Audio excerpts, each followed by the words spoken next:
देखिए, आसाम के अंदर जो कुछ हो रहा है वो अनफॉर्चुनेट है। भारत जोड़ो न्याय यात्रा ऐतिहासिक यात्रा है, उसको डिस्टर्ब करने का प्रयास किया गया है और विशेष रूप से मुख्यमंत्री के निर्देश पर वो और भी ज़्यादा डिस्टर्बिंग है। और मुख्यमंत्री जी ने ये भी आदेश दे दिया कि आप FIR लॉन्च कर दो। किसी भी मुख्यमंत्री को अधिकार नहीं है, प्राइम मिनिस्टर को अधिकार नहीं होता है कि आप किसी पुलिस वालों को अधिकारी कहो कि आप सीधा FIR दर्ज कर दो। ये प्योरली काम CRPC के अंतर्गत ये काम होता है SHO का। वो तय करता है कि जो घटना घटित हुई है वो घटना किस रूप में हुई है, क्यों हुई है और क्या क्या धारा लगेगी और FIR लॉन्च होनी चाहिए कि नहीं होनी चाहिए, ये फैसला भी SHO करता है। मुख्यमंत्री निर्देश देने लग जाएंगे, वो दुश्मनी निकालने के लिए किसी के लिए कह देंगे, तो ये बहुत गलत किया है। मैं समझता हूँ कि इस प्रकार की अगर हरकतें होगी तो अन्य राज्यों में कोई जाएगा जो नॉन BJP गवर्नमेंट है, वहाँ कोई जाएगा केंद्रीय मंत्री या इनका बड़ा नेता जाएगा BJP का, उसके खिलाफ में अगर इस प्रकार का आदेश देगा मुख्यमंत्री और गृह मंत्री कि आप FIR लॉन्च कर दीजिए, तो आप सोच सकते हो कि ये कई नई परंपरा डाल रहे हैं लोग। तो बहुत अनफॉर्चुनेट है कि इस प्रकार की जो यात्रा शानदार चल रही है उसको डिस्टर्ब करने का षड्यंत्र है। मैं इसकी घोर निंदा करता हूँ। और ये कितनी कोशिश कर ले, ना राहुल गांधी डरने वाले हैं ना कांग्रेस नेता डरने वाले हैं। यात्रा बहुत कामयाब रहेगी, 6,000 किलोमीटर की, और उसी से इनको तकलीफ हो रही है और ये इस प्रकार डिस्टर्ब कर रहे हैं। हाल ही में राम मंदिर की भी ये भी रहस्य है कि राम मंदिर के प्राण प्रतिष्ठा के अंदर ना तो इनके BJP अध्यक्ष थे नड्डा साहब, ना गृह मंत्री अमित शाह जी थे, ना राजनाथ सिंह जी थे।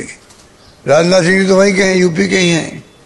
इस प्रकार से तमाम जो इनके खुद की पार्टी नेता थे वो वहाँ क्यों नहीं गए।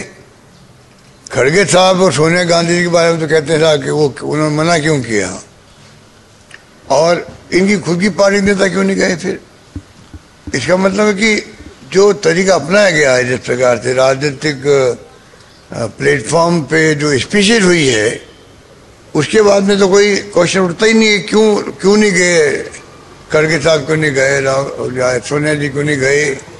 तो ये तमाम बातें स्वतः समाप्त हो जाती है कि वो लोग खुद क्यों नहीं गए। तो आप समझ सकते हैं कि ये राजनीतिक इवेंट के रूप में हो गया ये, बल्कि राम लला की प्राण प्रतिष्ठा पूरी तरह धार्मिक ओतप्रोत से सांस्कृतिक मूल्यों को सामने रख करके जो धर्म कहता है उन विधियों से ये अच्छा प्रोग्राम संपन्न हो सकता था, जिसमें शंकराचार्य भी आते चारों। तो प्रधानमंत्री जी की शोभा बढ़ती, सरकार की शोभा बढ़ती और देश की शोभा बढ़ती।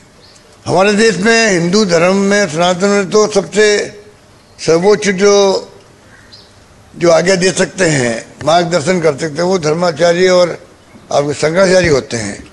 उनको इग्नोर करके आपने प्रोग्राम किया, मैनेजमेंट से प्रोग्राम किया, उनके खिलाफ में कई लोगों को बुलाया गया, वो भी अच्छी परंपरा नहीं रही। तो मैं समझता हूँ ओवरऑल जो है ये लोग एक्सपोज ही हुए हैं, और जो भाषण हुए हैं बहुत खतरनाक भाषण है। भाषण का जो मर्म निकालने पत्रकार लोग, लेखक, बुद्धिजीवी, वो सब चिंतित हो गए हैं। देश भर के बुद्धिजीवी, लेखक, पत्रकार जो समझदार है, मोदी मीडिया की बात छोड़ दीजिए, बाकी सब लोग जो है चिंतित हो गए कि ये जो भाषण हुआ इनका, ये भाषण चुनाव के बाद में देश को किस दिशा में ले जाएगा। ये बहुत ही खतरनाक मामला है। ये चिंता हम सबको करनी चाहिए, पूरे देशवासियों को करनी चाहिए, वरना आने वाले वक्त में सब पछताएंगे। हाल ही में सर बिहार के पूर्व CM को, पहले नॉन कांग्रेस CM को भारत रत्न देने की का फैसला लिया। देखिए, वैसे तो कर्पूर ठाकुर जो है मैं कोई दुरानी नहीं, बहुत महान नेता थे। मुख्यमंत्री के रूप में उन्होंने क्रांतिकारी फैसले किए, उन सब का हम सम्मान करता है, आज तक सम्मान करता है। पर चुनाव के 3 महीने पहले इन जब मुख्यमंत्री प्रधानमंत्री बने मोदी जी, तब दे सकते थे आराम से। 10 साल बाद में जब चुनाव का मौका है तब आपने फैसला किया, तो आप समझ सकते हो कि इसमें राजनीतिक दृष्टिकोण भी है।